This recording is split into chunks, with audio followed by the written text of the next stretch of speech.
fallita, como que tardó en responder la cámara de conectividad, en fin, Eso que es general, porque en la mañana igual me pasó a mí y llegué tarde a la clase de las 8, pero me pasó exactamente igual, me salió a actualizar la máquina y tardé. La verdad no lo sé, pero últimamente yo sí he tenido como problemitas con conectividad de Meet. Bueno, no sé qué se deba. Perdón, estoy atendiendo a las llamadas, maestro, disculpe que lo interrumpa, estoy escuchando que tienen problemas en mí, ¿me pueden ampliar la información, por favor? Buen día a todos. Buen día, ingeniero. Lo que sucede es que tal parece que nos conectamos y nuestras cámaras no entran de manera inmediata, sino como que tarda la conectividad. Yo ahorita inicié sesión y por eso hice la pregunta al principio de que si me estaban escuchando, me contestaron que sí, pero que no veían mi cámara y como que sí tardó como 1 minuto y medio en responder. Espero que Es tu durante... latencia, maestro, es tu latencia, no es problema de las salas están funcionando bien. Entonces no te preocupes, mientras esté ingresando y tú verifiques, hagas este ejercicio que me parece muy sano, está perfecto. Preguntas primero si te ven y si te escuchan. Una vez resuelto esto, ya no hay ningún problema. Yo en ese momento observo que te mueves bastante rápido en función de cómo está tu conexión, es correcto, te veo en ese sentido y te escuchas bien. Entonces es la latencia ligeramente, no hay ningún problema en lo general en las salas. ¿El resto de los compañeros está experimentando problemas? Yo por la mañana me tardé para entrar, pero igual creo que fue mi internet porque se tuvo que actualizar mi máquina. Es correcto, Jorge. De hecho, se te escucha ligera latencia en el sonido. Es producto de tu red. Hay que verificar. Si estás desde el celular, verifica que estés en la conexión de tu Wi-Fi. Si tú estás en computadora, lo mejor es que te conectes desde el Internet. Y en todo caso, si tienes muchos aparatos conectados en tu red, hay que verificar los IPs. A ver si luego te podemos asesorar. ¿Sale? Muchas gracias. Estamos pendientes. Un abrazo. Bien. Muchas gracias, ingeniero. Bien, chicos, pues bueno, vamos a empezar el día de hoy. Y bueno, tenemos que ver algunas cuestiones introductorias a derecho penal. Ya en la sesión anterior les expliqué de dónde deriva la clasificación del derecho penal, parte del derecho público.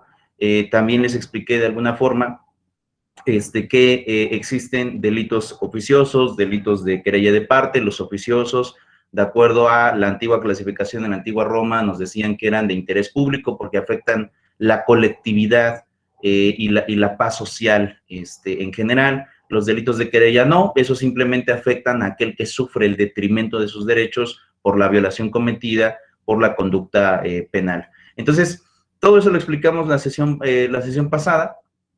Hoy vamos a ver algunas otras cuestiones, sobre todo la situación de algunos derechos constitucionales y las bases fundamentales de la norma penal, de dónde surge esta regulación de la norma penal. Y esto tiene que ver con lo siguiente, si quieren ahí apúntenle, chicos. El derecho penal está regulado entre los artículos 18 al 22 de la Constitución, 18 al 22.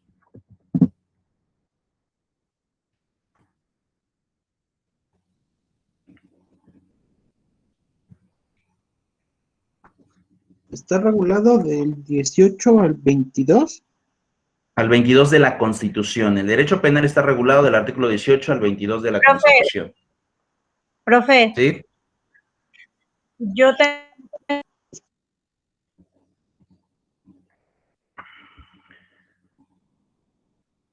María Luisa, ¿me estabas hablando?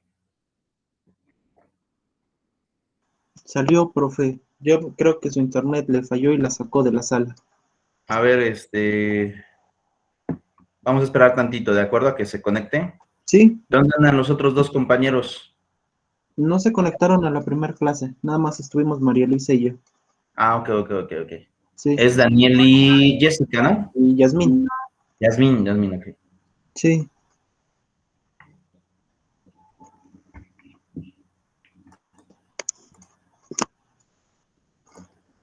¿Usted tuvo clases desde temprano? No. Yo solo, Solo estoy dando una clase los sábados que es para ustedes. Oh, ya. Así es. ¿No les han dicho algo sobre el regreso presencial? No, la verdad no sabría decirte nada, absolutamente nada de eso. Ok. Sin embargo, creo que de acuerdo a lo que estaba leyendo por la Secretaría, Sí. no hay condiciones. Ahorita nadie todavía planea regresar.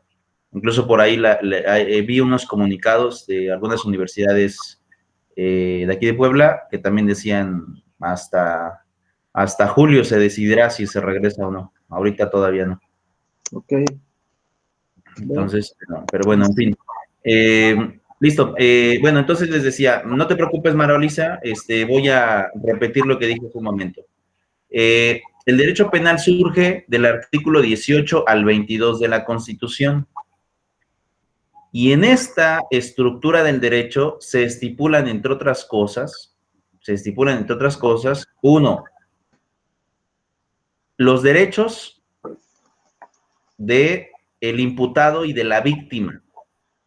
Se establecen los derechos también del asesor jurídico y del Ministerio Público. Y en grandes rasgos se establece el fundamento del procedimiento en materia penal. El fundamento del procedimiento en materia penal.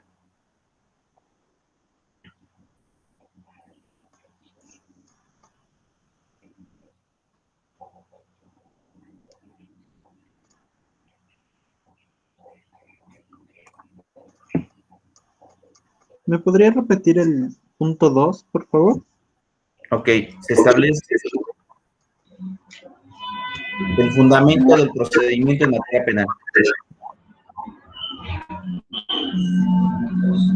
El del Ministerio Público. A ver, profe, yo Jorge, no lo escuché desde el inicio. ¿Me lo puede repetir, por favor, otra vez? ok. El fundamento de la materia penal está del artículo 18 a 22 de la Constitución.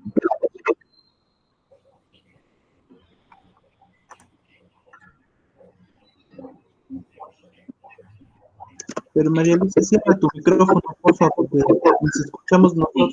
¿El artículo 18, profe? Al 22 de la Constitución.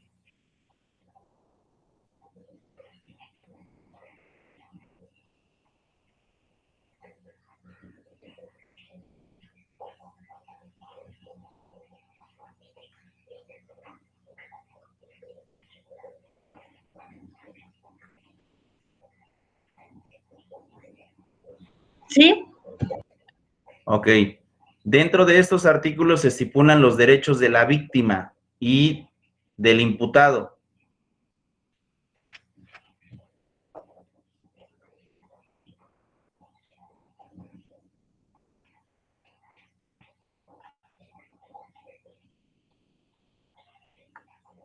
Así como también el fundamento del procedimiento en materia penal.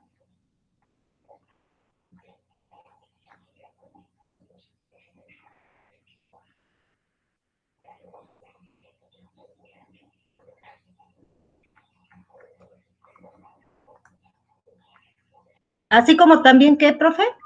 El fundamento del procedimiento en materia penal.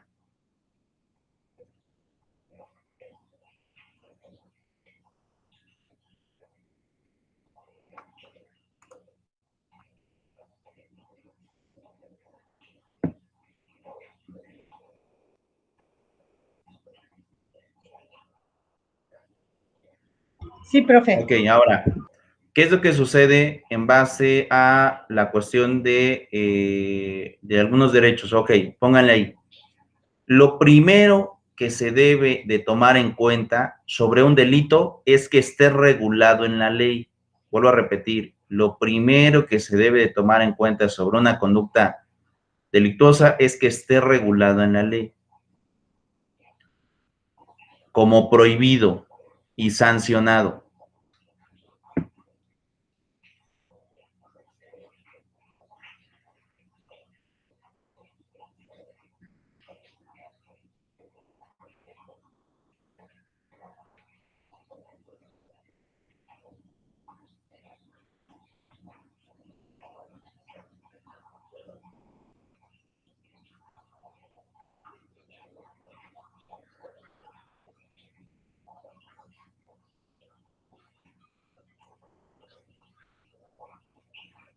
Sí. Ahora, aquí hay que tomar en cuenta lo siguiente, es decir, en los tipos penales opera el principio de legalidad, el cual está regulado en el artículo 16 de la Constitución.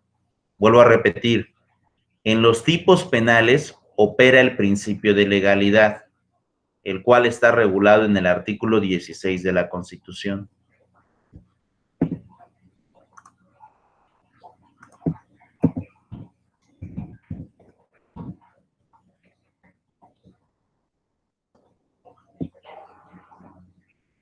¿El cual está qué? ¿Establecido? En el artículo 16 de la Constitución.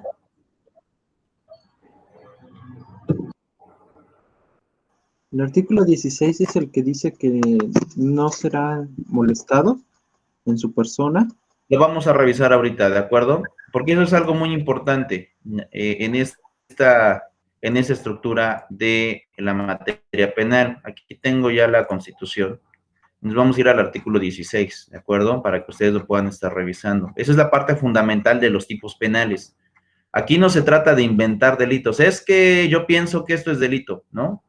Es que yo pienso que esto puede ser sancionado por la ley. Ah, no. Aquí no se trata de pensar. Aquí se trata de que esté regulado en la ley. Por eso es que les decía, dentro de la estructura opera el principio de legalidad. Ahora, ¿qué dice el artículo 16 de la Constitución? ¿De acuerdo? Porque de alguna forma, en muchas ocasiones es como muy común que lleguen a confundirse. Y he de decir lo siguiente, chicos. No aprendan las definiciones nada más de qué regula el artículo 16, sino vean la estructura del artículo. Porque si no, van a tener problemas a la hora de definir figuras jurídicas dentro de los procedimientos en cualquier materia.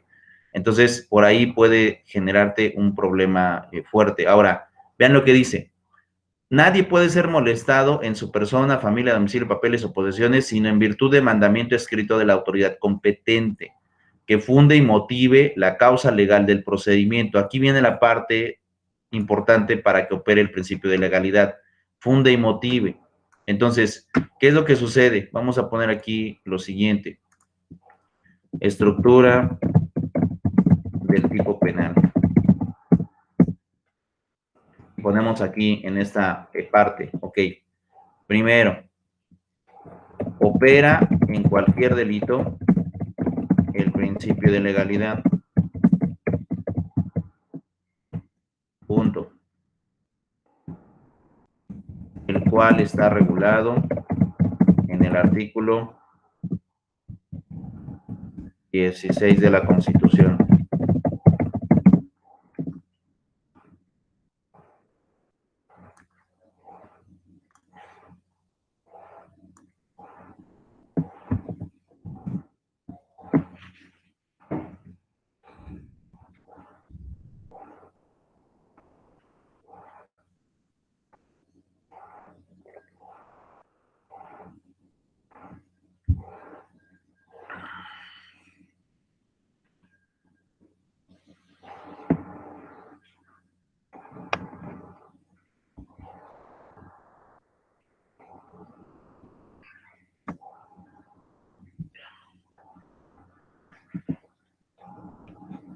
Ahora, todo tipo penal debe estar en la ley.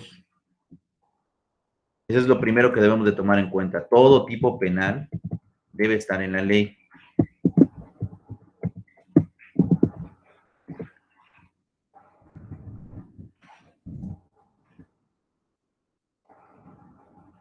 Y otra cuestión importante, todo mandamiento de naturaleza penal, debe ser fundado en la ley y motivado por la autoridad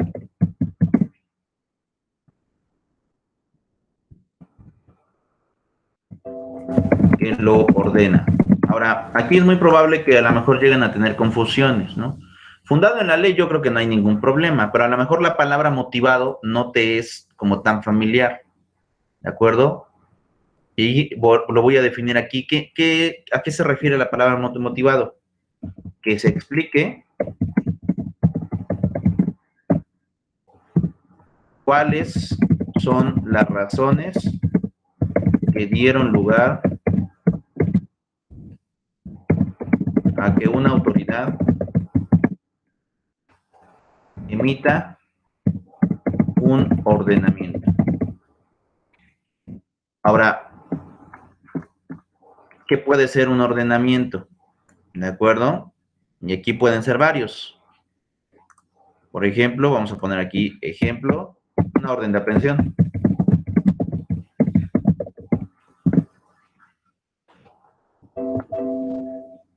O puede ser un auto de vinculación a proceso.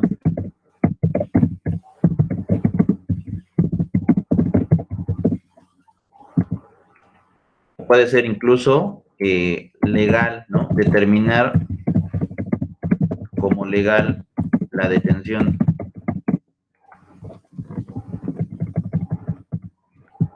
No importa cuál sea lo que haya ordenado el juez en materia penal, todo debe de estar fundado en la ley y motivado, que se te explique cuáles fueron las razones del por qué está mandando o emitiendo ese ordenamiento. ¿Ya lo copiaron? En eso estoy, en eso estoy. Ok, En listo. eso estamos, profe. Ustedes me dicen cuando ya lo hayan terminado, ¿de acuerdo?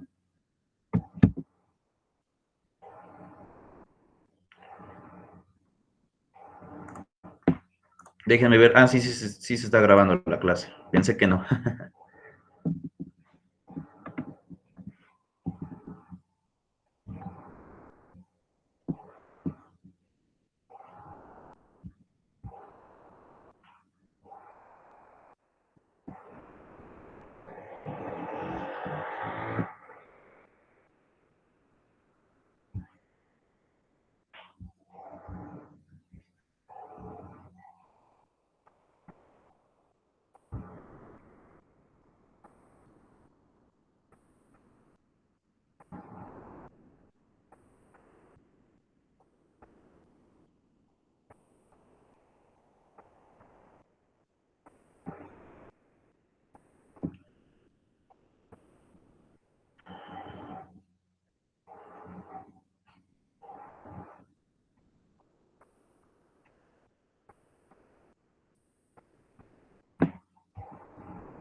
Yo ya terminé, profe.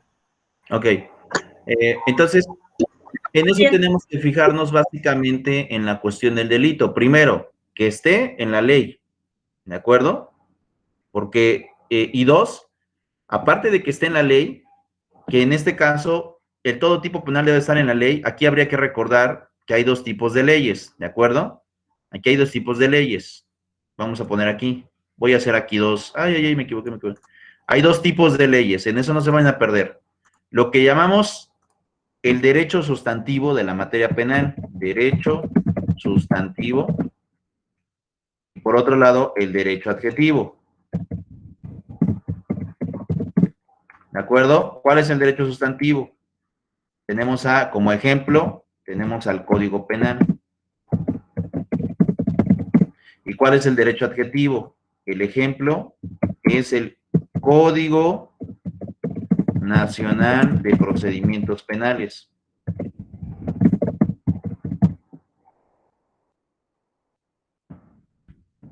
Entonces, no nada más de que, debe estar en la ley, ajá, pero fíjate bien, primero, si está en el Código Penal, y dos, si lo que te están queriendo hacer está conforme a las reglas del Código Nacional, derecho sustantivo y derecho adjetivo.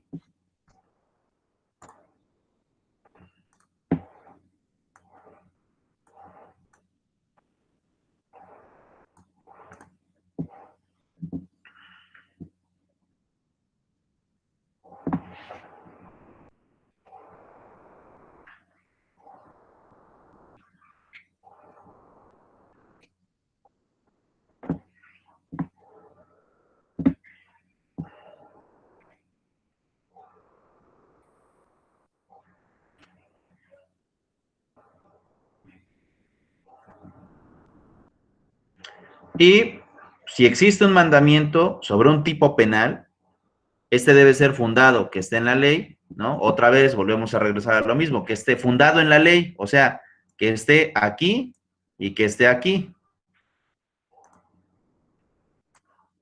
¿De acuerdo? Y motivado por la autoridad, que se me explique cuáles fueron las razones que dieron lugar a que una autoridad emitiera un ordenamiento. ¿Qué tipo de ordenamiento? Aquí puso unos ejemplos, obviamente pueden ser más.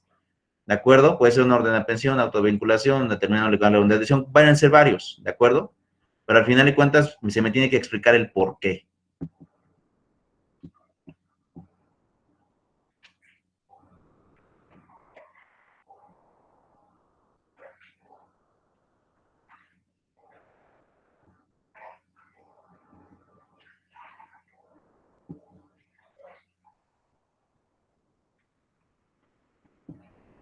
¿De acuerdo?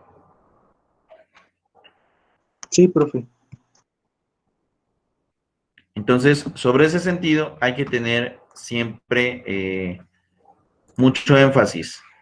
Referente a que, Daniel, te conectaste tarde. Sí, profe, una disculpa, es que tenía un problema con el internet. Ah, ok, no seas malo, te voy a pedir que mandes correo terminando la clase hacia la coordinación Sí. explicando por qué te conectaste tarde, ¿de acuerdo? Porque ya los coordinadores estuvieron en la sesión y se dieron cuenta que no estabas, entonces manda correo y explícales, ¿de acuerdo? Que tuviste problemas con el internet y que por eso te conectaste tarde a la clase, ¿de acuerdo? Sí, profesor. Dale. Listo, entonces, como les iba diciendo, esa es la cuestión que siempre debemos de tener dentro de pues sí, en realidad, la materia penal. Entonces, aquí no nada más va a operar de manera sencilla el tipo, sino también te tienes que estar fijando, entre otras cosas, que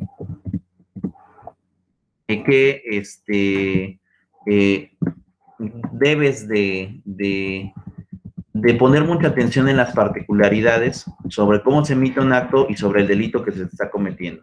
Porque en muchas ocasiones aquí vienen los abusos de autoridad, ¿no? Por ejemplo, que de repente llega una persona, vaya caminando y nada más porque se ve sospechoso lo levanten en la patrulla. Ay, ¿por qué me estás deteniendo? No hay un ordenamiento, no hay un delito que esté cometiendo, es ilegal de alguna forma que se te aplique una sanción cuando tú literalmente no has hecho nada.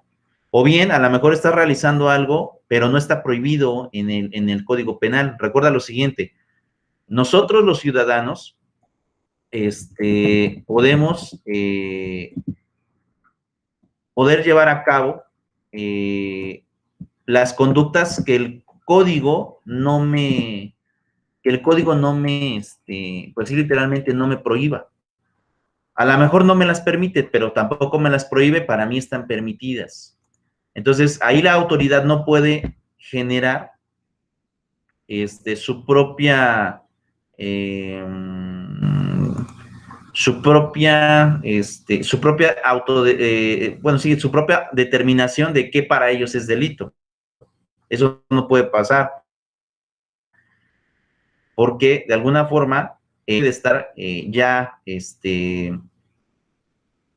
directamente relacionado con la norma jurídica que ya existe incluso antes de que aquel policía o aquella autoridad lo hayan nombrado como autoridad. Entonces, ahí hay que tener mucho cuidado. Ahora, ¿qué es lo que sucede también en la cuestión de los propios delitos? Ok, primero, lo siguiente, en los delitos vamos a hacer una clasificación de personas. Entonces, pónganle ahí en lo que estamos ahí poniendo.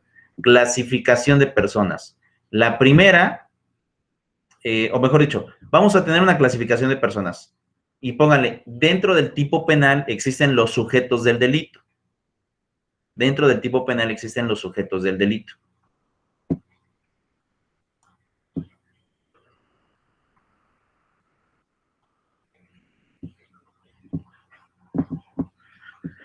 Y le ponen 2 puntos y seguido. Son las personas o individuos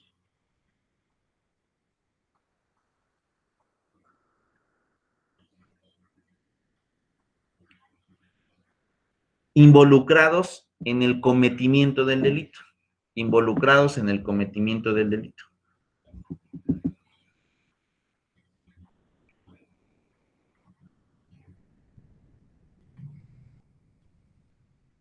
Los cuales son el sujeto activo, ponen ahí inciso A, sujeto activo, e inciso B, sujeto pasivo.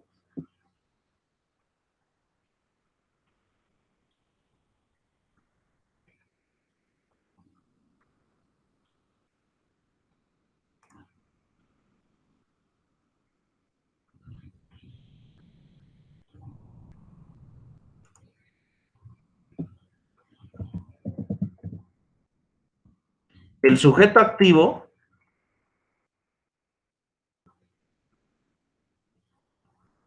es la persona física que comete el delito.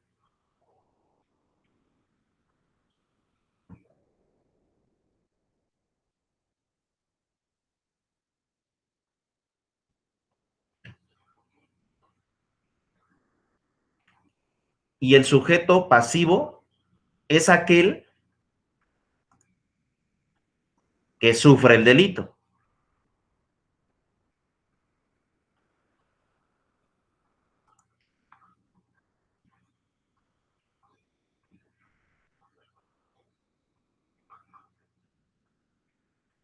Entonces vuelvo a repetir, sujeto activo, aquel que comete el delito. Sujeto pasivo, aquel que sufre el delito.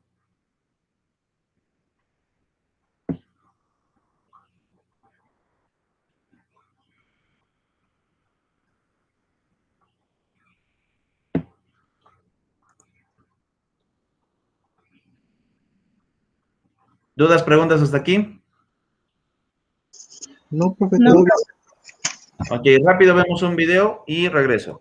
Sí.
Bien, voy a hacer un corte y me voy a ir aquí.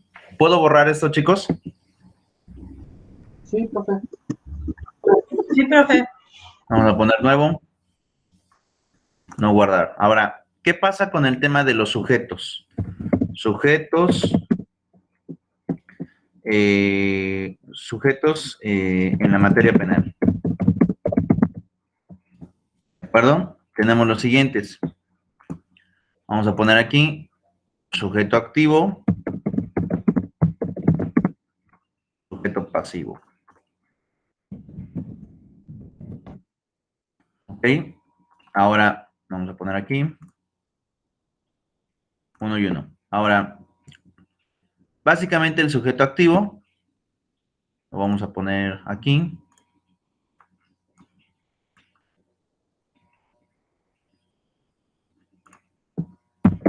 Aquella persona y le vamos a poner entre paréntesis física o moral.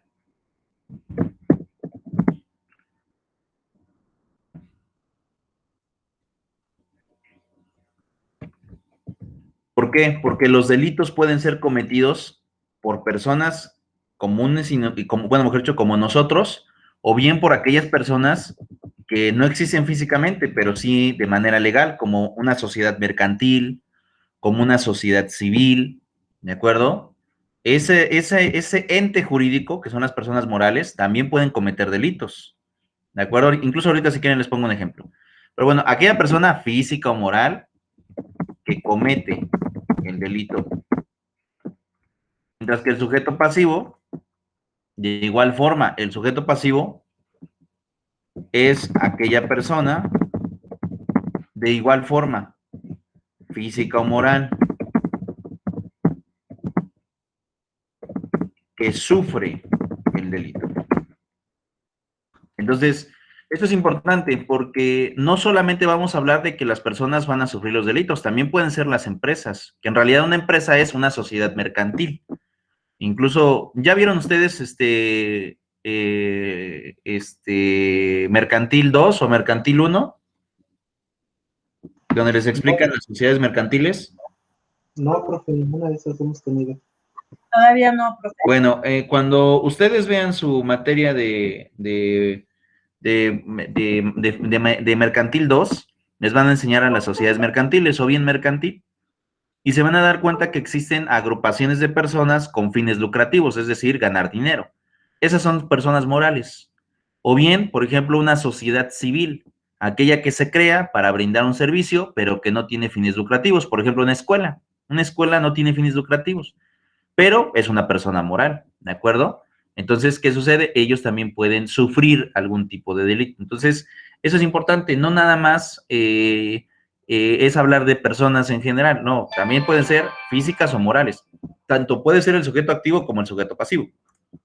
Ahora, regreso aquí. Ahora, ¿qué sucede con qué es lo que van a realizar, ¿de acuerdo? Estos sujetos. Por una parte, el sujeto activo es el que genera la conducta prohibida en la ley, y aquí le vamos a poner prohibida y sancionada en la ley, con el fin de generar una violación o detrimento hacia un derecho de un tercero.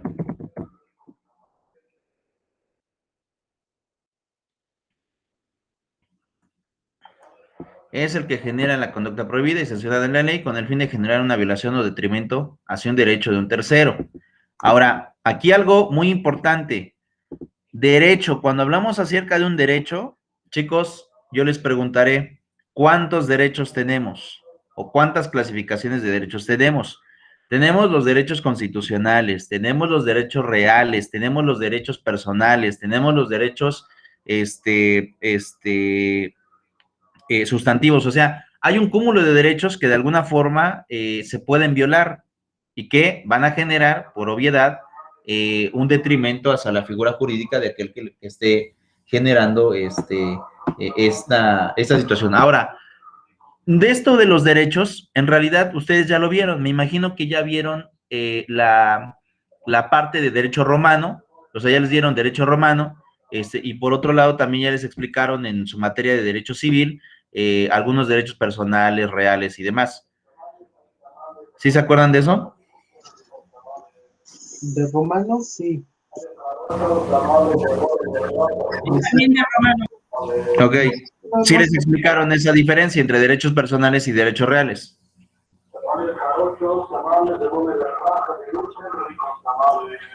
Híjole, no lo recuerdo en este momento, profe. No me digan eso. No recuerdo que nos hayan explicado la diferencia entre los tipos de derecho. No hay diferencia, ahí es clasificación de derechos, derechos personales, derechos reales, derechos constitucionales, y ahora incluso con la cuestión de la... Ya vieron constitucional, ¿no? Sí, Ok, en la Constitución, ¿cuántos derechos se regulan?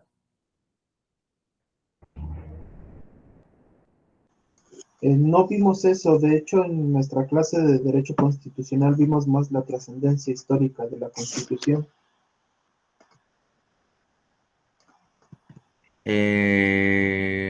O sea, ¿no les enseñaron el contenido de la Constitución, chicos?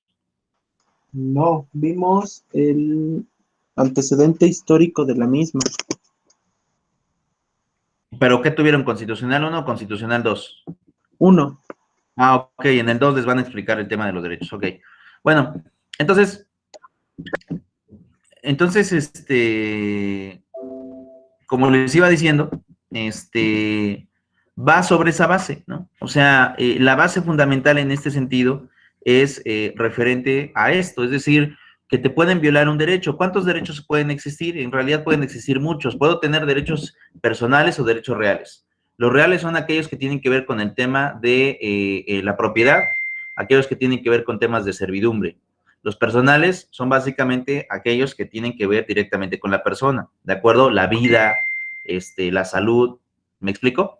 Entonces, viene esa clasificación. Si hablamos acerca de la clasificación de los derechos constitucionales, por ejemplo, podemos hablar de derechos humanos, podemos hablar de garantías individuales, podemos hablar de derechos fundamentales, de los derechos político-electorales, de los derechos jurisdiccionales y de los derechos judiciales. 7 clasificaciones de derechos que hoy están inmersos en la Constitución. Entonces, existen en realidad muchos derechos, ¿no? Por ejemplo, yo les hablaba de los derechos sustantivos, aquellos que están regulados en la norma en específico. Por ejemplo, hablamos del derecho, por ejemplo, en materia penal, que están en el Código Penal, hay ciertos derechos, pero también podemos encontrar la parte sustantiva en la materia mercantil, pues es la ley de títulos y operaciones de crédito o el Código de Comercio. Si hablamos de la materia agraria, la ley agraria. Si hablamos de la materia laboral, la ley federal del trabajo. Y es decir, puedo explicar así varios derechos. ¿Por qué? Porque en cada una de estas regulaciones van a existir varios derechos. No solamente hablamos de derecho a la vida, derecho a la educación. Ajá, esos son los constitucionales, pero no son los únicos, hay más. Y van a depender de las materias, van a depender de las clasificaciones, y sobre eso te tienes que abocar. Entonces, cuando hablamos acerca de que una persona, de un sujeto activo, te está generando una conducta prohibida para generar un detrimento en algún derecho, ese detrimento va a generar la violación, ¿de acuerdo? Por ejemplo, si en este momento yo llego hacia ustedes, ¿no? Es un ejemplo. Si yo llego con ustedes y de inmediato les saco una pistola y les quito el celular, ¿cuál es el derecho que se me está violando ahí? El delito es robo, pero ¿cuál es el derecho que se me está violando? Podría el derecho a no ser molestado. ¿No?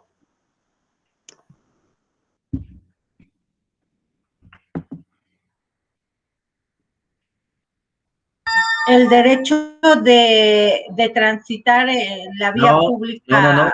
Ese derecho no te lo estoy quitando. Yo llego y te quito el celular. Cometo el delito de robo. ¿Pero qué derecho te estoy violando? Penal.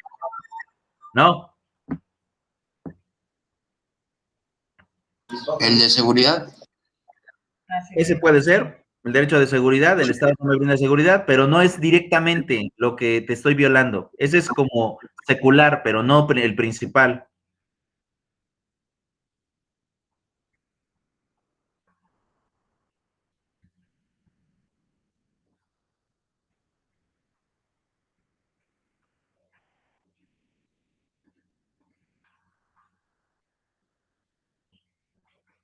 Vuelvo a No, pues no, repetir. profe.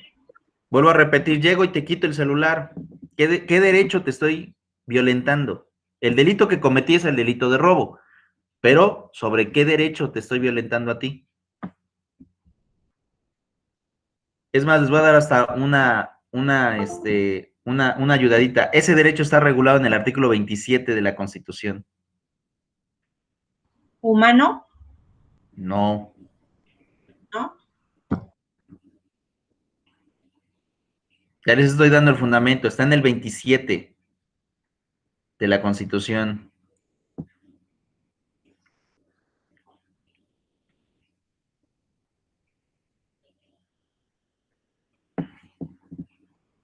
Niños.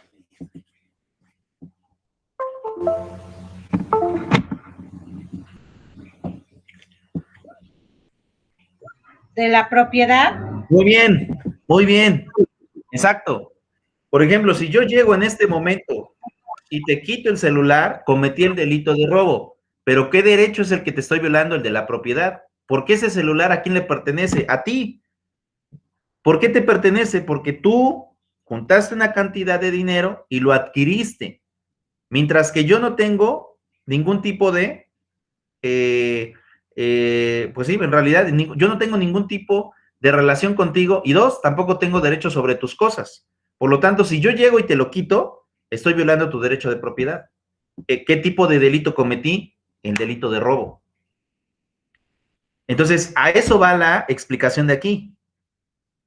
Te voy a generar una conducta prohibida, pero porque te voy a violar un derecho. Si te viola el derecho de propiedad, solamente ¿qué delito pude haber cometido? Pues el delito de robo, o bien a lo mejor otro. Pero de todo delito viola un derecho, todo. Eso apréndanselo, todo delito viola un derecho. Por ejemplo, si en estos momentos ustedes, ¿de acuerdo?, que son extremadamente tóxicos con sus parejas sentimentales y de repente le encuentran un mensaje con algún amigo que a lo mejor le dice, oye, bebé, ¿no? Y tú de repente no controlas tus emociones y te exasperas de más, llegas, ¿de acuerdo?, con esta persona e intentas matarla, pero no lo logras, ¿qué derecho, qué delito estás cometiendo? El delito es tentativa de homicidio. Lo intentaste, pero no lo lograste. Tentativa de homicidio, ese es el delito.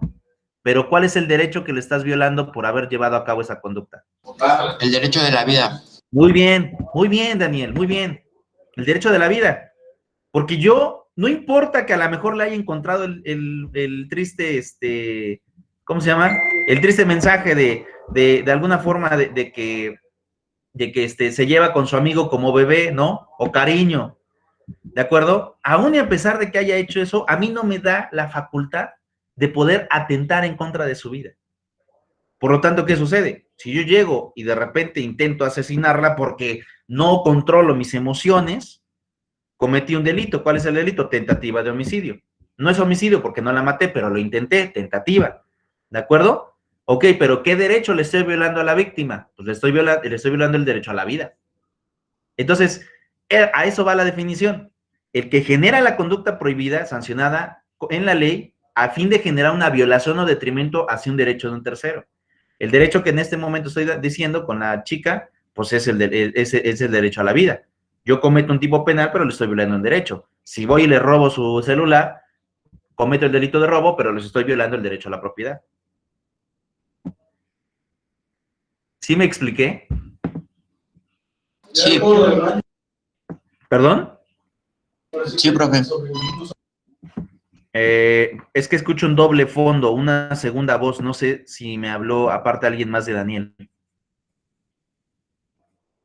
En mi caso no, profe. No, ¿No? Ok, bueno, hago la pregunta otra a los tres. ¿Me expliqué?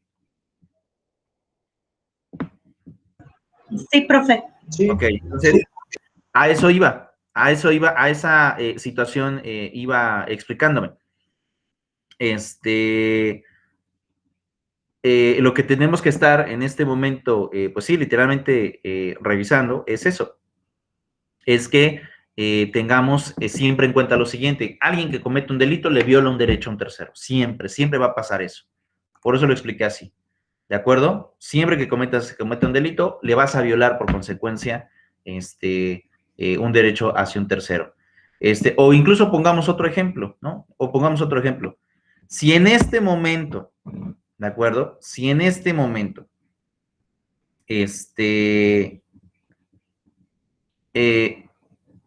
yo llevo a cabo,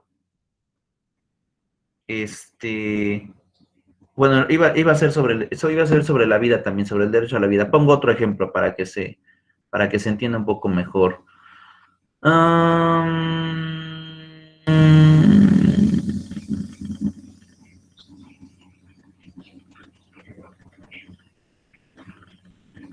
Ok. Supongamos que yo me dedico a la delincuencia organizada. ¿De acuerdo? Supongamos que yo me dedico a la delincuencia organizada.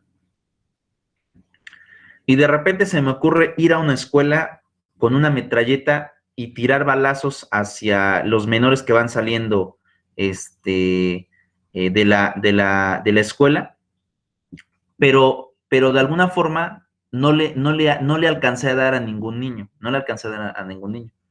Pero posteriormente, como no le di a nadie, me voy hacia un hospital y empiezo a disparar sobre el hospital. ¿De acuerdo? Ok. ¿Cometí un delito? Sí. El hacer uso de armas con uso exclusivo del ejército es un delito. ¿De acuerdo? Ok. Pero violé un derecho de algún tercero en esa conducta si no le di a nadie y no lastimé a nadie.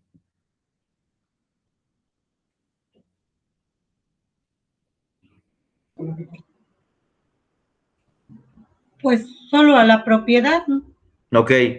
Puede ser a la propiedad, pero como lo hice en dos lugares distintos, generé crisis en dos lugares distintos. Entonces, también está el derecho de seguridad social. ¿De acuerdo? Entonces, no es nada más de, pues bueno, se me ocurre hacer mis locuras y hago o ejecuto ese tipo de acciones. No. También las personas merecen estar conviviendo en un entorno en paz. Por lo tanto, si yo llego y hago ese tipo de cosas en dos lugares, una escuela y un hospital, ¿qué sucede? Pues la colectividad se va a alarmar, va a decir, no, pues ¿sabes qué? Pues nadie está seguro. Y estoy violando ahí el derecho de seguridad para todos, para toda la ciudadanía, haya estado presente o no, para todos los estoy violando. Y vuelvo a repetir, el delito en este caso que estoy cometiendo es el uso exclusivo de armamento con fines del ejército. Entonces, al final de cuentas, como les decía hace un momento, siempre en todos los delitos vamos a violar un derecho de un tercero o derechos de terceros. Ahora, ¿qué pasa con el sujeto pasivo? Es aquel titular de un derecho, el cual ha sufrido un detrimento del mismo por la conducta del sujeto activo.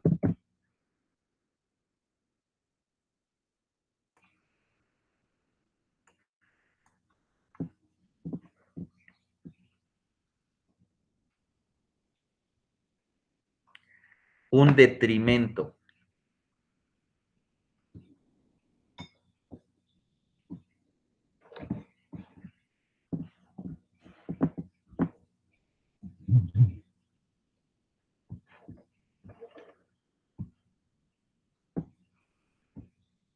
¿Qué significa detrimento? Una disminución al derecho.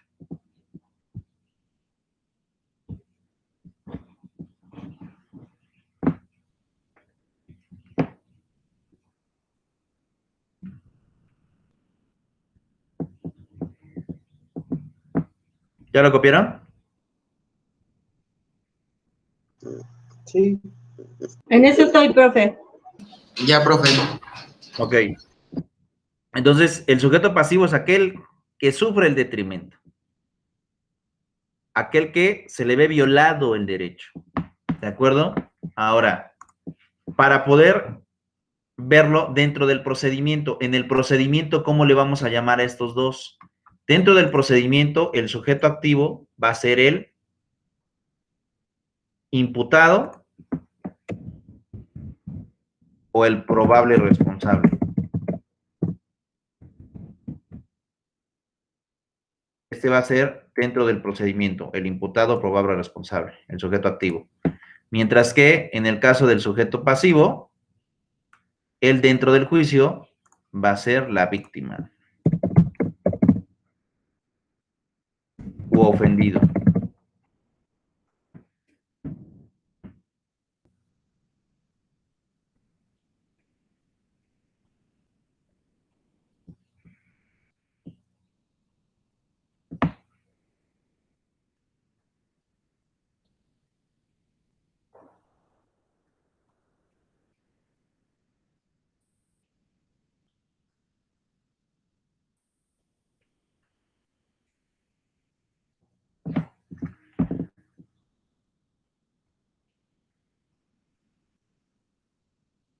Nada más aquí voy a señalar la señalización.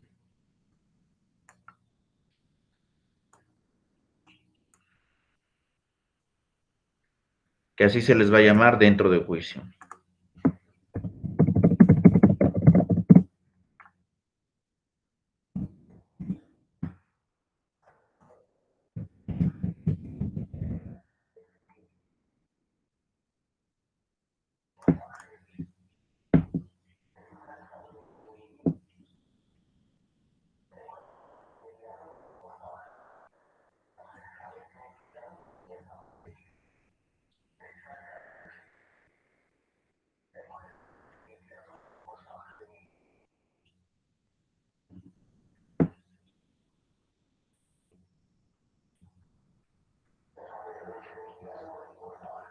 ¿De acuerdo?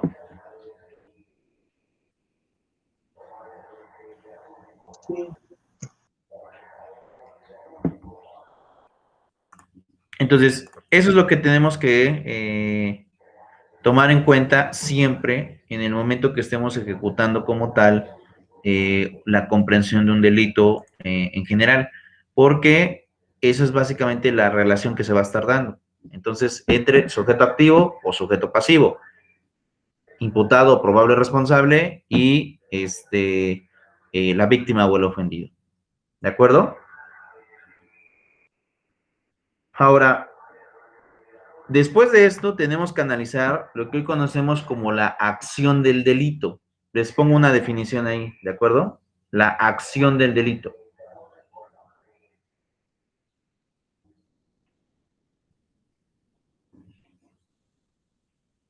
Entonces, pónganle allí. Todo delito implica una acción u omisión voluntaria. Todo delito implica una acción u omisión voluntaria.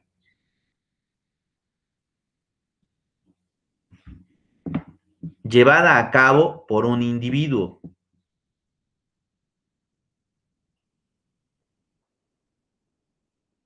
Que da origen al delito.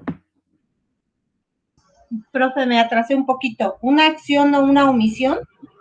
A ver, vuelvo a repetir. La acción del delito es, todo delito implica una acción u omisión voluntaria, llevada a cabo por un individuo que comete el delito.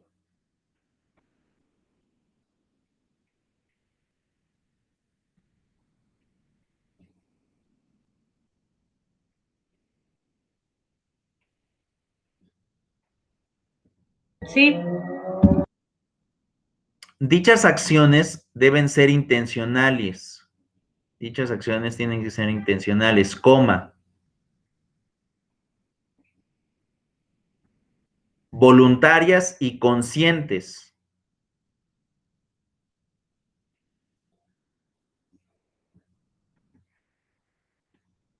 Punto y coma.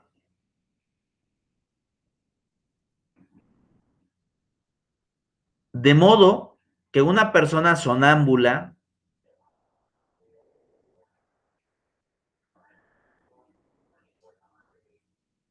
inconsciente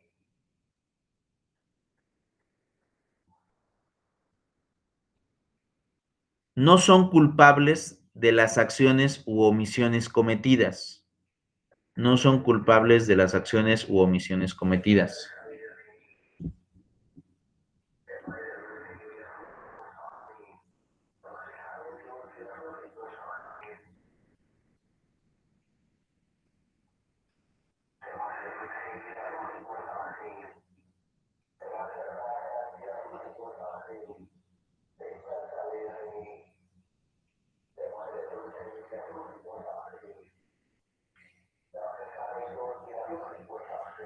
Entonces, la acción del delito puede ser originaria por esas dos cuestiones, acción u omisión. Y aquí otra vez regreso a sus materias anteriores, por ejemplo, en su materia de Introducción al Estudio del Derecho, en la cual les explicaron la diferencia entre hecho jurídico y acto jurídico. ¿De acuerdo? Entonces, bueno, sí se acuerdan de esas definiciones, eso se lo explicaron en Introducción al Estudio del Derecho. No hemos tenido una materia. No sé, ¿Sí? la tuvimos en plataforma Introducción al Derecho. Ujú. Bueno, si ya vieron esa materia, explíquenme qué es un acto jurídico y qué es un hecho jurídico.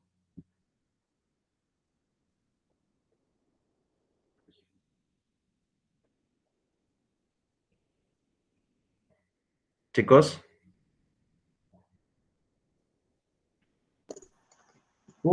Un acto jurídico básicamente es la participación del humano donde hay intencionalidad, y el hecho jurídico es un acaecimiento con la participación del humano y que son producidos mediante fenómenos volitivos. Naturales. Así es. ok, pero también puede haber participación del hombre en los hechos jurídicos, pero no existiendo la voluntad. Así Entonces, es. cuando vemos esta situación de el tipo de la acción del delito, debemos de tomar en cuenta, un delito se puede cometer por un acto o una omisión, una omisión. Ahora, lo de acto jurídico lo tienen bien ustedes definido, básicamente es una acción voluntaria, ¿de acuerdo? Pero ¿qué es en lo que sucede en el caso de la omisión? Si no queda muy claro, pónganle allí, omisión. Por la omisión también pues, se pueden cometer delitos. Pónganle ahí, les voy a definir qué es la omisión. Omisión. Es aquella conducta que un individuo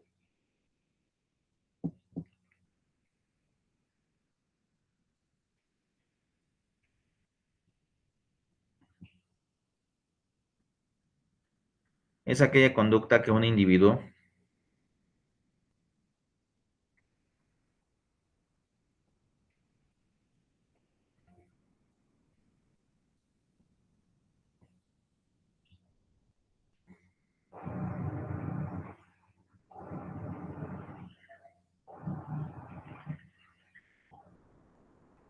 tiene por ley o por contrato o convenio,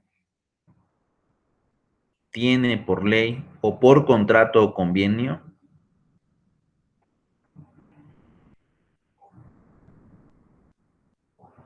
obligación de hacer,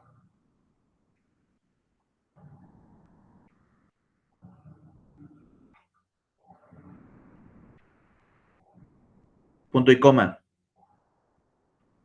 Sin embargo, no se realiza. Sin embargo, no se realiza.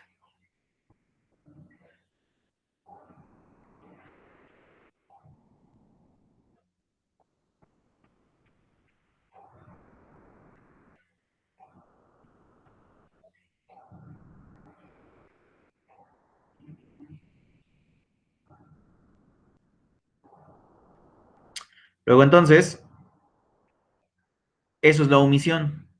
No es nada más de decir, pues es que yo no tuve nada que ver, ajá, pero si por por ley tenías la obligación de hacerlo, o por un contrato o convenio, o incluso por un mandato, pónganle ahí si quieren le pueden añadir por un mandato, que un mandato básicamente es un poder de pleitos y cobranzas, un poder de dominio, un poder de representatividad, o sea, o de administración de bienes, vamos, por un mandato también, o sea, convenio, por ley o por mandato, estás obligado a hacer y tú dices, pues no lo hago, también puedes cometer delitos, ¿eh?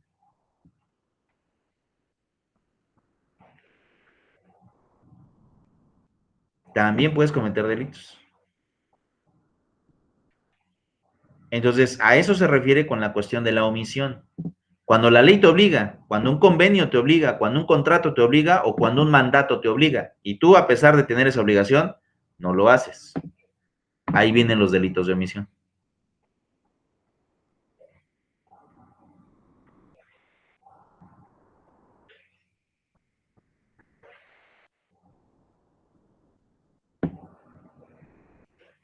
Les pongo un ejemplo. Supongamos que ustedes y yo tenemos una empresa, ¿de acuerdo? Una sociedad mercantil, ok. Y dentro de nuestra acta constitutiva se estipula que yo tengo cada 6 meses que explicarles a ustedes cómo se está ingresando y gastando dinero, ¿ok? Eso se establece directamente en el acta constitutiva. Cada 6 meses. Y supongamos que pasa un año y yo no les he dicho nada. Y de repente, después de ese año, la empresa empieza a decrecer. Y ustedes se preguntan, ajá, ¿y por qué nos está yendo mal? A ver, Lorenzo, danos explicaciones. Y yo les digo, no, pues yo, ¿por qué? ¿No? Si todos somos socios, me sacas el acta constitutiva y me dices, a ver, aquí dice que tú tenías la obligación de cada 6 meses decirnos en qué o cómo estaban los estados financieros. Si tú no nos los diste, entonces hay un delito. ¿Cuál es el delito? Fraude de acreedores. Nada más por no hacer lo que en el acta constitutiva se me obligó a hacer.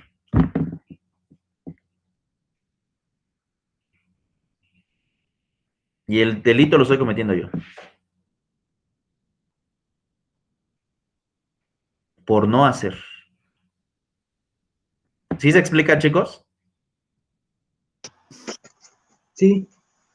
Sí, entonces, sería ahí deben de tener mucho cuidado en el tipo de acción, porque la acción puede ser un acto jurídico, pero también puede ser una omisión.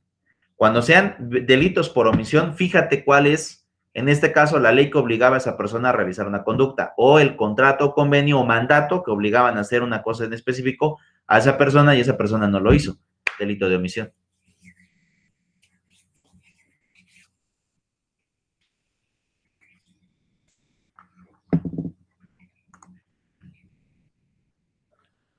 Ahora, hago la pregunta hasta aquí. ¿Tienen dudas o preguntas? No, está bien. ¿Seguros?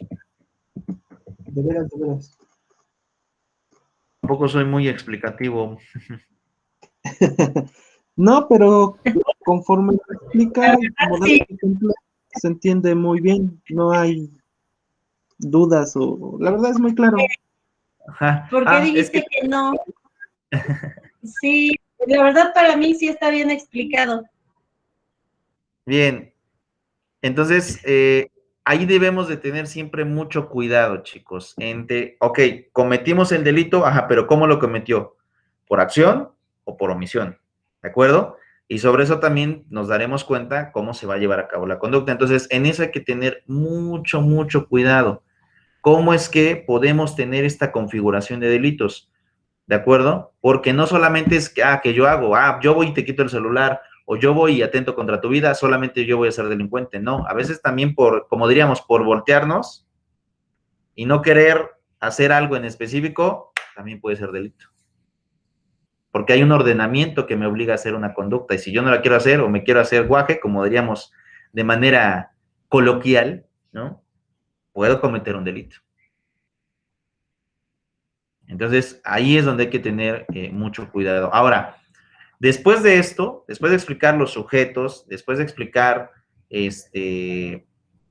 la cuestión de esta naturaleza, bueno, a ver, permítanme tantito.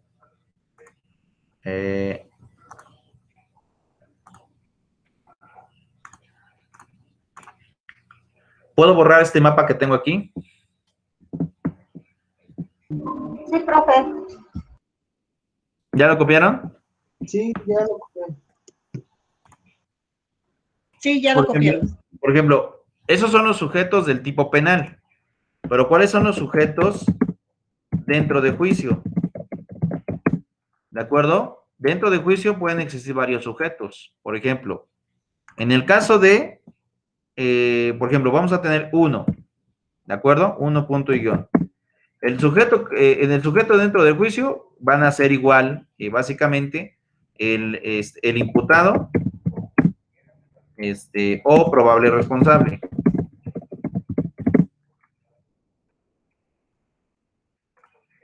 Dos, la víctima o ofendido.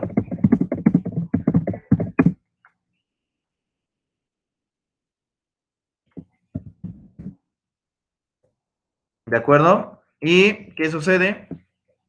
Ahora, no son los únicos, porque en el caso del imputado, él va a tener también, vamos a ponerle aquí un cuarto, un tercero, ¿no? Va a tener a su abogado defensor.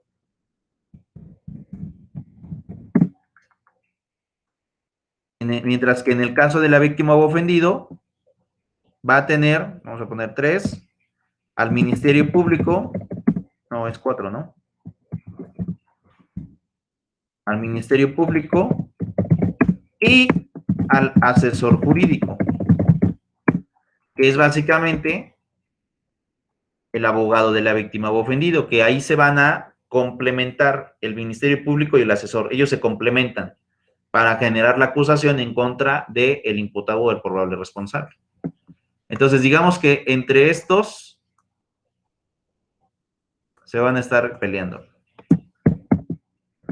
Eso es lo que va a pasar dentro del juicio. El imputado con su abogado defensor y la víctima ofendido va a tener al Ministerio Público y al asesor jurídico. Y entre los 5, porque en realidad son 5, se van a estar peleando dentro del juicio.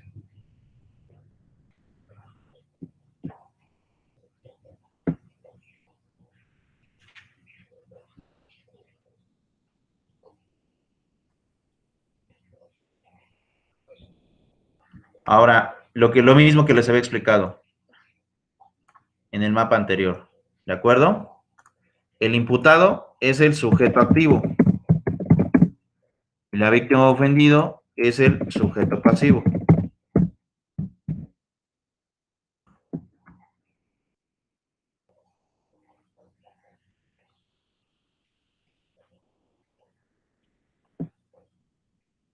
¿Ya lo copiaron?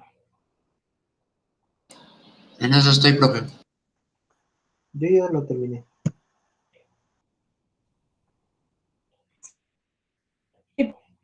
Profe. Ok, listo. Quiero que veamos un video y regreso con ustedes, chicos. Sí.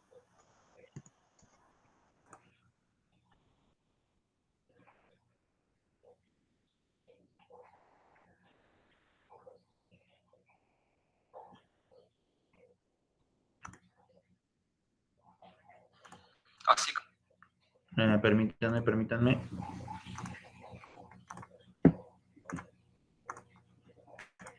Listo. como vimos los tipos activos que se dividen en dolosos y culposos, también los delitos omisivos se dividen en dolosos o culposos. Aclaro que también en el ámbito de los delitos de omisión hay una distinción entre omisiones propias y omisiones impropias. De modo que tenemos entonces, vamos a ver 4 clases de delitos de omisión. Las omisiones impropias dolosas, omisiones impropias culposas, omisiones propias dolosas y omisiones propias culposas. Los delitos de omisión propia también se llaman de omisión pura o de omisión simple, y los delitos de omisión impropia también se llaman delitos impropios de omisión o de comisión por omisión. En general son denominaciones equivalentes, salvo algunos autores españoles y alemanes que distinguen las omisiones impropias de lo que llaman estrictamente comisión por omisión, pero nosotros lo vamos a tratar de igual modo porque en nuestro derecho penal argentino se puede hacer exactamente esa equiparación. Bien, vamos a ver la estructura de la tipicidad entonces de los delitos de omisión. Esa es precisamente la distinción con los delitos activos. No existe una diferencia entre delitos activos y omisivos en el ámbito de la antijuricidad o de la culpabilidad. La diferencia radica esencialmente en la tipicidad.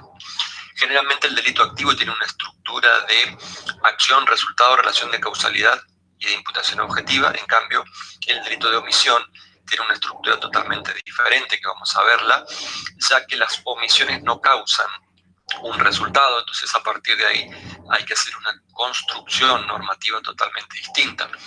Por eso es muy importante que en el análisis de un caso el intérprete tenga en cuenta, en primer lugar, si vamos a trabajar en la interpretación de la tipicidad, verificación de la tipicidad de ese caso, si vamos a trabajar con la fórmula de la conducta activa o de la conducta omisiva. Porque si estuviéramos aplicando la fórmula equivocada, seguramente que el resultado va a ser erróneo. Bien, primero aclaremos a qué llamamos delitos de omisión propia y a qué llamamos delitos de omisión impropia.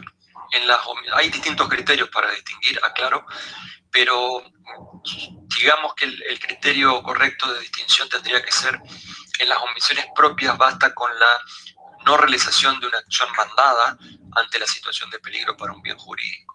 Por ejemplo, en el artículo 108 del Código Penal, el mismo legislador describe una situación de peligro para la vida o integridad física de las personas, y la conducta típica simplemente consiste en no prestar la ayuda debida. Pero fíjense que no hay ningún resultado que se exige para la configuración de ese tipo penal.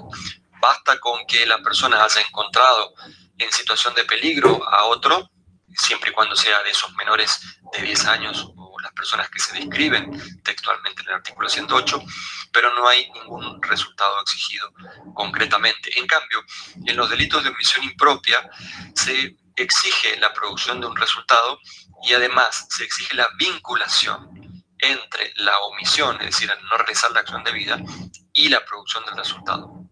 No por una relación de causalidad como en los delitos activos, sino por lo que se llama el nexo de evitación. Vamos a ver entonces cada uno de estos requisitos de la tipicidad para los delitos de omisión. Aclaro que en la omisión siempre, es decir, si estamos seguros de que ese caso que estamos tratando es un delito omisivo, hay que buscar entonces la fórmula, la modalidad más grave de la omisión, que sería la omisión impropia dolosa. Si no encontramos esa omisión impropia dolosa, buscaremos la omisión impropia culposa. Si no existe posibilidad de imputar omisiones impropias, en tercer lugar buscaremos entonces la omisión propia dolosa. Bien, los elementos de la tipicidad objetiva de la omisión son los siguientes. En primer lugar, una situación típica que nos genera un deber de actuar. En segundo lugar, la no realización de la acción mandada o la acción debida. En tercer lugar, la posibilidad material de realizar esa acción. En cuarto lugar, el resultado típico. En quinto lugar, el nexo de evitación. Y en sexto lugar, por último, la posición de garantía. Esos son los 6 elementos de la omisión impropia, de la tipicidad objetiva de la omisión impropia. Los 3 primeros elementos son los que caracterizan ya a la omisión propia. Todo esto son elementos de la tipicidad objetiva. Entonces, siguiendo el mismo criterio de distinguir tipicidad objetiva de tipicidad subjetiva, cuando decimos tipicidad objetiva pensamos en los datos que se dan en la realidad del caso. Cuando decimos tipicidad subjetiva, estamos pensando en las representaciones del autor, es decir, lo que el autor sabía al momento de realizar la conducta.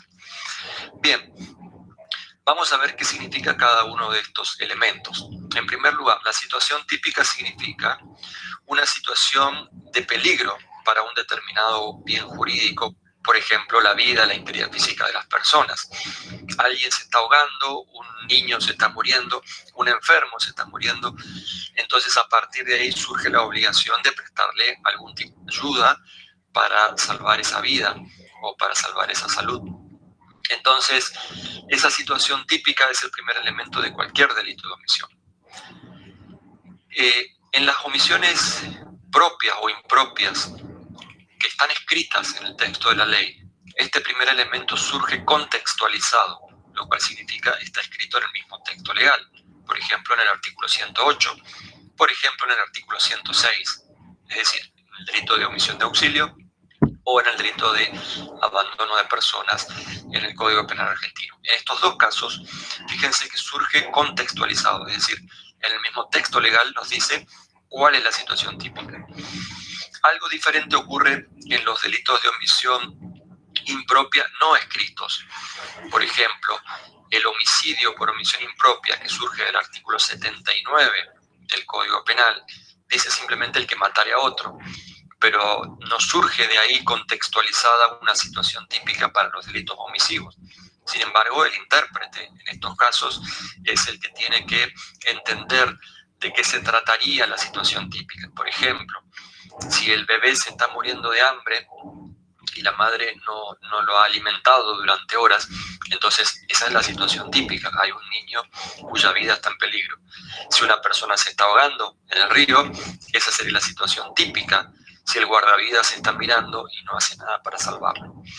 Entonces, en las omisiones propias, que siempre van a ser escritas, la situación típica está contextualizada, surge del texto de la ley, y el intérprete no lo podría ampliar porque estaría afectándose el principio de legalidad. Estaría haciendo una analogía in malam parte.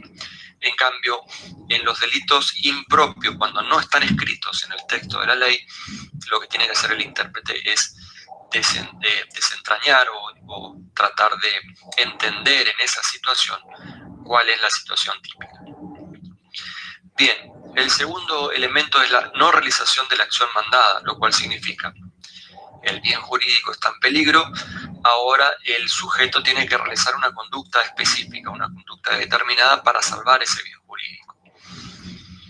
No realizar la acción mandada, de modo que el sujeto solo se salva de la tipicidad si realiza esa acción mandada. Si realizara cualquier otra acción menos la mandada, entonces su conducta será típica, o por lo menos tendremos ya el segundo elemento de la tipicidad objetiva de los delitos de omisión. Aclaro que esta acción mandada no es cualquier acción de salvamento, cualquier conducta que pudiera llegar a beneficiar al bien jurídico que está en peligro. No, es la mejor conducta de salvamento. Objetivamente, en el caso, ¿cuál da la mejor conducta de salvamento? Si la persona se está ahogando en el río, el guardavidas tiene que tirarse al río lo más rápido posible para llegar hasta la víctima, evitando que se ahogue. No basta con que vaya caminando, que nade despacio, o si tuviera un salvavidas, no bastaría con tirarle cualquier salvavidas, sino que tiene que tirarle el mejor o el que tenga capacidad para salvar a esa persona. Entonces, es siempre la mejor conducta de salvamento en el caso particular. Todo esto es un análisis objetivo.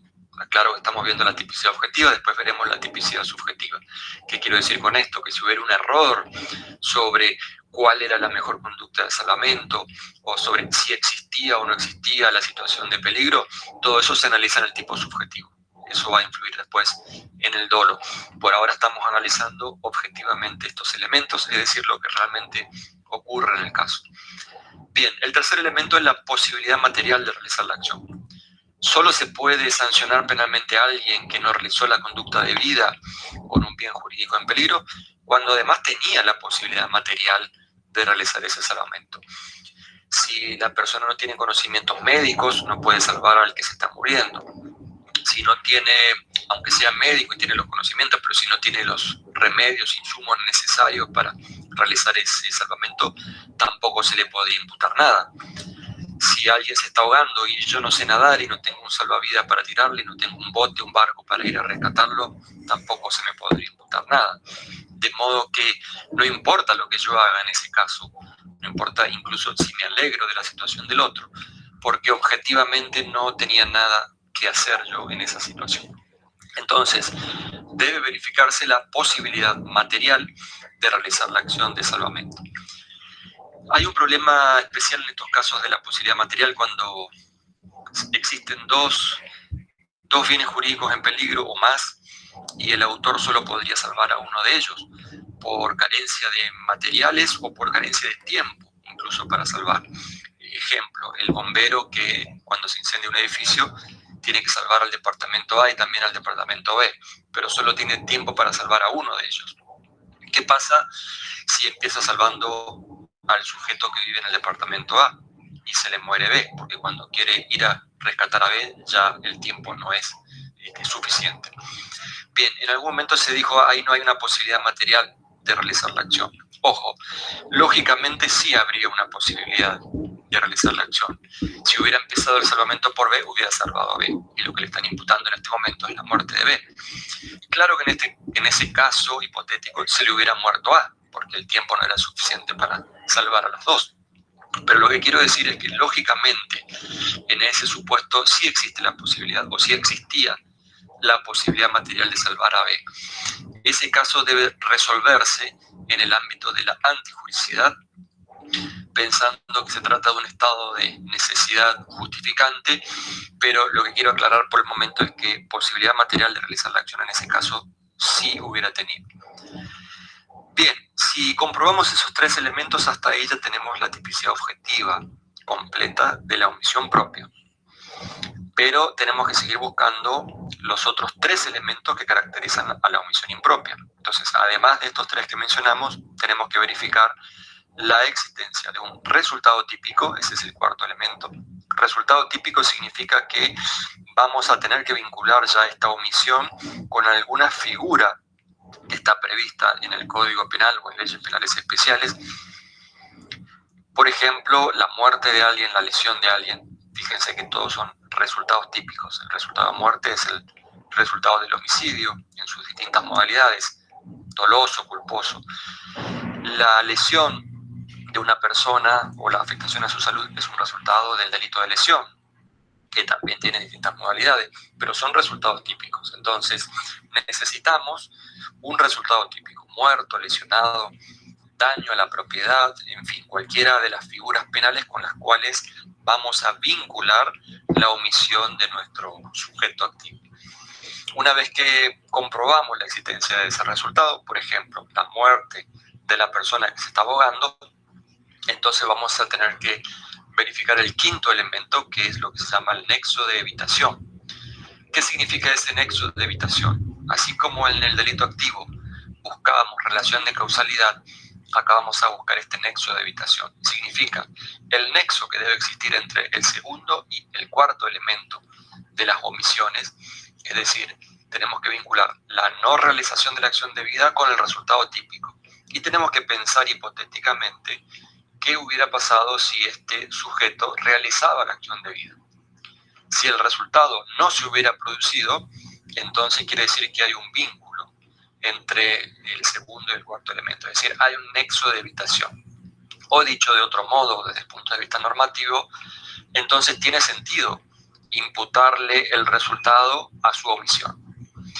Porque si no existiera ese nexo de evitación, por ejemplo, a ver, el guardavidas no se tiró a salvar a la persona que se está ahogando, pero pensamos hipotéticamente, si se hubiera tirado, no hubiera llegado a tiempo porque estaba muy lejos, entonces ahí no hay un nexo de evitación.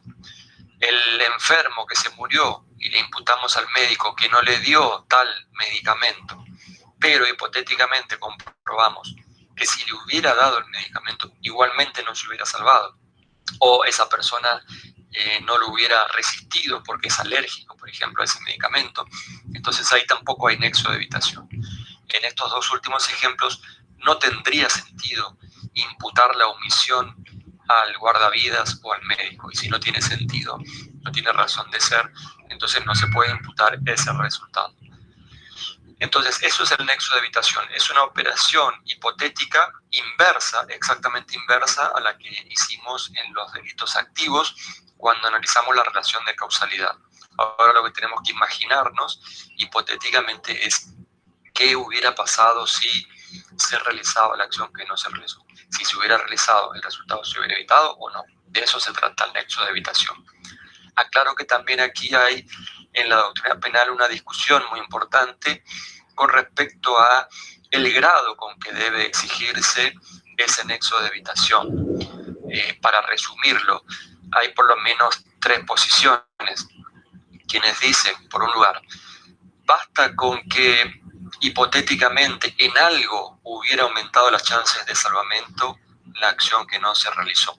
Es decir, el grado de comprobación del nexo, fíjense que es un mínimo grado de comprobación.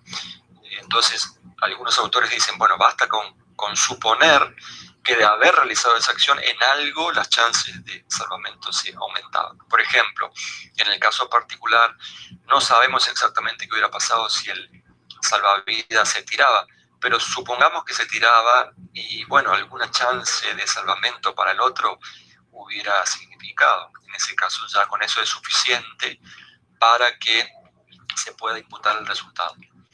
Otros autores, por ejemplo, Yakov dice, bueno, pero esto es una afectación a un principio constitucional muy importante en el ámbito del derecho procesal penal, que es el indubio pro reo.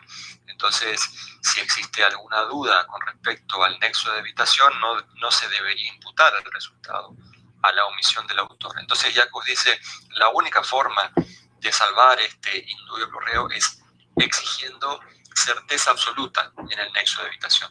¿Qué significa esto? Que en el caso particular, el juez, el intérprete, tienen que verificar con certeza absoluta, sin lugar a ninguna duda, que de haber realizado la acción debida, el resultado se hubiera evitado.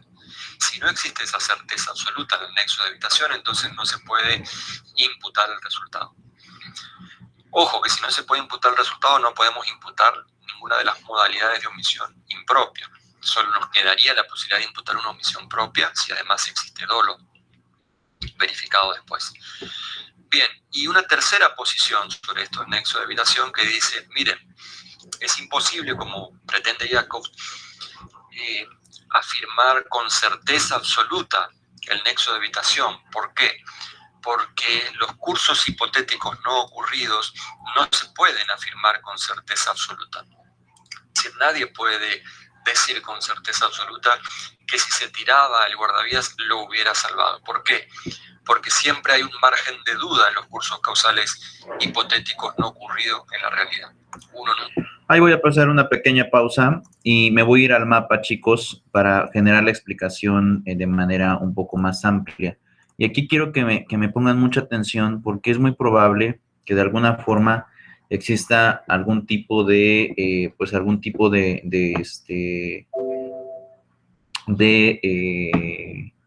de confusión, por la siguiente razón. Hablar de los delitos de omisión resulta complicado porque va a depender primero de la ley como tal, uno, de la ley que regula las conductas entre actos u omisiones, que en este caso es el Código Penal. Dos, el convenio, acuerdo o mandato que regula la conducta.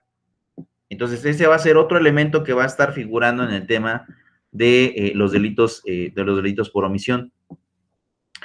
Y tres, lo que tiene que ver también entre la participación del sujeto. Porque la participación del sujeto puede ser directa o puede ser indirecta. Entonces, en base a esos tres elementos podemos clasificar también la aplicación como tal del acto o de la omisión. Entonces, realmente lo más sencillo es explicar los actos, o mejor dicho, los delitos cometidos por actos. Delitos cometidos por actos. En ese sentido,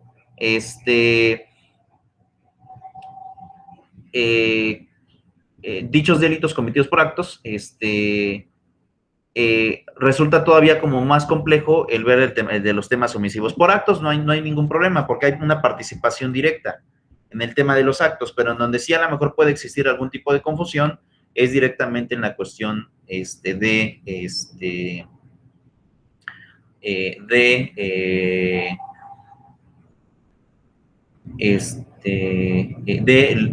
las omisiones, porque dependen de los elementos para configurar si existe omisión o no por parte del sujeto en ese momento se le va a generar la figura de imputación. Entonces, ahora, vamos sobre esta situación importante. Bueno, tengo esta clasificación para poder entender el tema de los delitos. Ya les había explicado en la sesión anterior que incluso dentro de los delitos, vamos a poner aquí, los delitos pueden clasificarse así, entre dolosos y culposos. Dolosos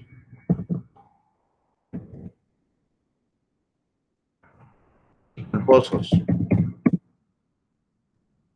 En los dolosos existe voluntad y en los culposos existe la participación del sujeto activo, pero no la voluntad.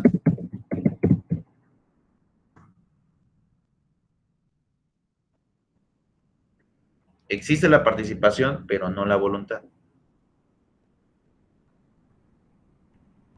Entonces, ¿qué sucede en este supuesto?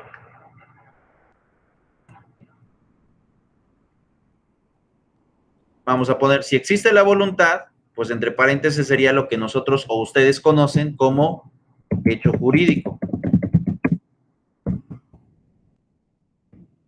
Mientras que en el caso en donde existe la participación, pero no la voluntad, podríamos clasificarlo como perdón, aquí me equivoqué, perdón.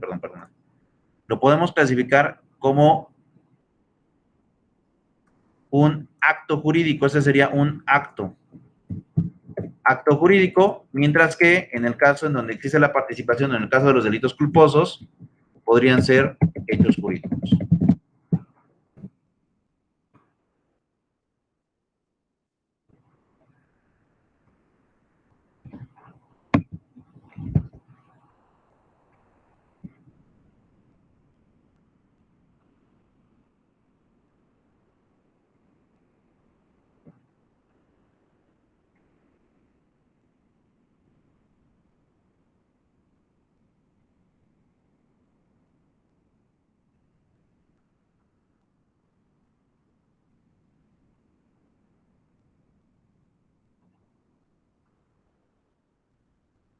¿Queda un poquito más claro qué pasa aquí, chicos?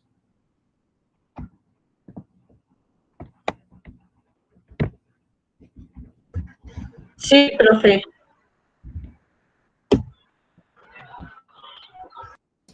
Sí, profe. Bien, entonces, en ese sentido, seguimos de la siguiente forma. Entonces, ahora, tengo delitos, se van a clasificar en dolosos y culposos. Dolosos, existe la voluntad, hay un acto jurídico. Culposos, existe la participación, pero no la voluntad, es un hecho jurídico. Ahora, sobre estos, ¿de acuerdo? Sobre estos. Obviamente, cuando hablamos en las omisiones, ¿de acuerdo? Pueden ser también lo siguiente. En las omisiones, vamos a poner omisión.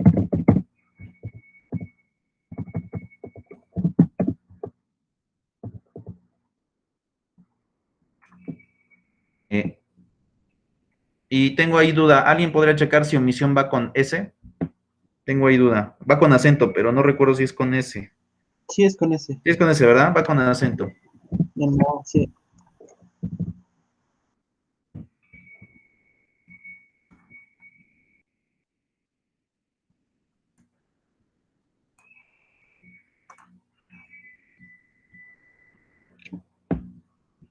Bien, entonces, en ese sentido, entonces vamos a poner aquí lo siguiente. Omisión. Y ponemos lo siguiente. Omisión.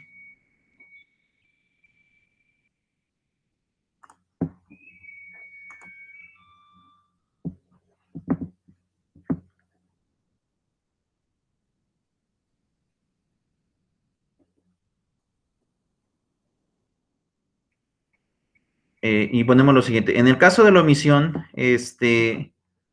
pueden ser también, fíjense, en el caso de los delitos por omisión, pueden ser culposos y también pueden ser dolosos, chicos. Y en eso también es algo muy importante. Pueden ser culposos y también pueden ser dolosos.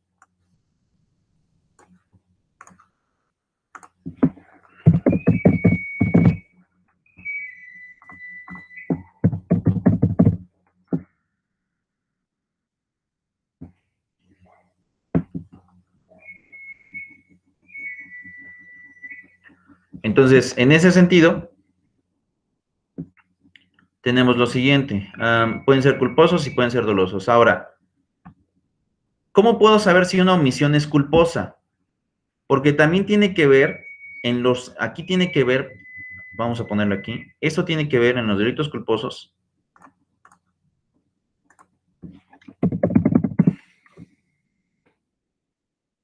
Tienen o dependen de la subordinación jerárquica. Dependen de la subordinación jerárquica. Es decir, que a lo mejor, por ejemplo, yo soy analista en una empresa y pertenezco al cuerpo de auditoría, ¿ok? Pero ¿qué sucede? A lo mejor la auditoría omitió llevar a cabo una conducta, ¿ok? ¿Cómo se va a poder configurar mi grado de participación? A lo mejor yo soy un participante indirecto dentro del delito, ¿por qué? Porque pertenezco al equipo, pero no soy el titular. Es decir, yo dependo también de las instrucciones de mi titular, en este caso el director de auditoría. Por lo tanto, en ese sentido, ¿qué es lo que sucede? Si yo dependo de esa situación, voy a participar porque al final de cuentas mi área es de específica. Pero por otro lado, en ese sentido, tendríamos que estar llevando a cabo la explicación de que no voy a participar directamente en la comisión del delito, pero sí de manera indirecta. Pero al final de cuentas, el delito que yo estoy cometiendo es omitivo, porque si en el acta constitutiva se estableció que este cuerpo tenía que realizar una función y no la hicimos, el grado de participación va a depender también del tipo de jerarquía que se tenga dentro de esa dirección. Por ejemplo, si yo soy analista y no soy el director, el que va a participar directamente ahí en el delito es el director. Y de manera indirecta, yo también voy a ser partícipe por la omisión, porque yo también dependo de en este caso, dependo de las instrucciones que me establezca mi director. Y ahí viene esa parte. Profe, pero ahí en el caso de las jerarquías, suponiendo que usted es el director y yo soy uno abajo de usted, y usted me da determinada tarea por cumplir, pero ahí por error mío, yo soy el que cometo el error, ajá. El error. La omisión, sería la omisión. Toda la responsabilidad recaería en mí, aunque usted sea un titular. No, porque yo soy el titular y yo soy el que tengo que supervisar tu trabajo. Ah, ok. Porque tú estás subordinado a mí. Si el error es tuyo, el que va al frente es el titular. Pero tú vas de manera indirecta porque tú participaste en esto. Y aquí no solamente serías tú, sino también serían todos los compañeros. Ah, ok, ya me quedó más claro. Ahora, en el caso de las omisiones dolosas, aquí sí es directo, ¿no? Porque aquí si la ley te obliga y tú no la haces, ¿no? A pesar de que tenías la obligación de hacerlo, entonces se percibe que en realidad sí tenías esa voluntad de generar existe la voluntad de omitir una obligación.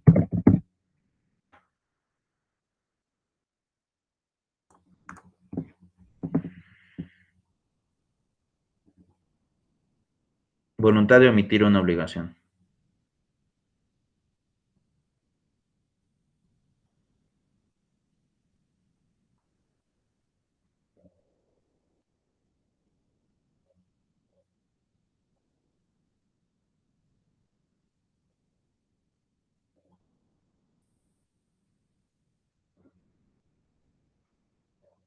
Ahí sí hay la voluntad de omitir. Mientras que en el caso de los culposos vas a depender de la subordinación jerárquica. Pero al final de cuentas, también, ¿de acuerdo? Son delitos.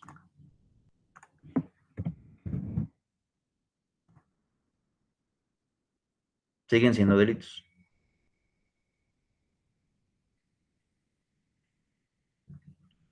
¿Dudas, preguntas hasta aquí, chicos? No, profe, todo bien. ¿Todo bien? Sí. Ok. Todo bien, profe. Tal vez lo que les voy a pedir, chicos, es que, a ver si pueden sacar definiciones de tarea. Bueno, se las dejo mejor bueno, no, de una vez, ¿no? De una vez se las dejo para que lo tengan ahí. ¿Pueden ver aquí la estructura de la materia?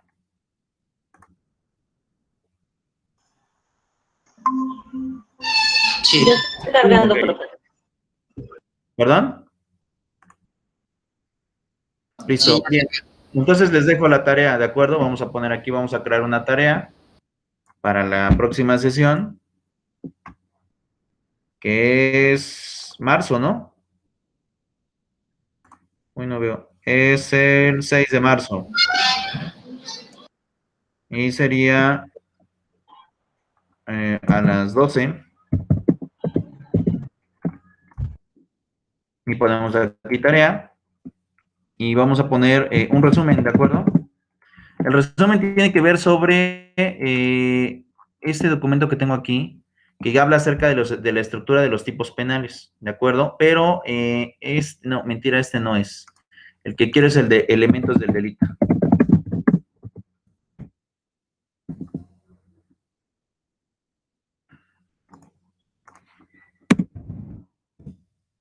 ¿De acuerdo? Para que complementemos lo que vimos hoy en la sesión y una vez que ya entendimos la clasificación de delitos, las personas que van a estar interviniendo en el delito como en el proceso, ahora sí ya nos podemos ir a la estructura de los delitos de manera general. Permítanme tantito.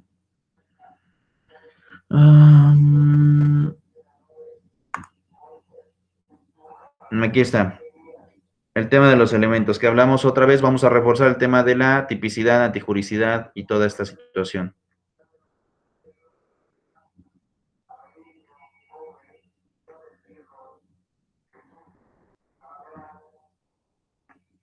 ¿De acuerdo? Voy a seleccionar todo.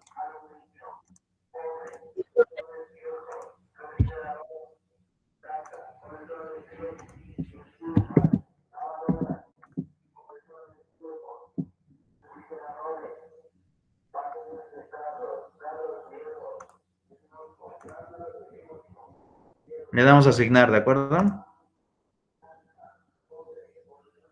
Y queda aquí. ¿Listo? Sí, profe. Listo, chicos. Pues, por mi parte es todo. Nos vemos hasta la próxima semana. Cuídense. Nos vemos, profe. Buen fin de semana. Bien. Hasta luego, profe. Ya Hasta luego.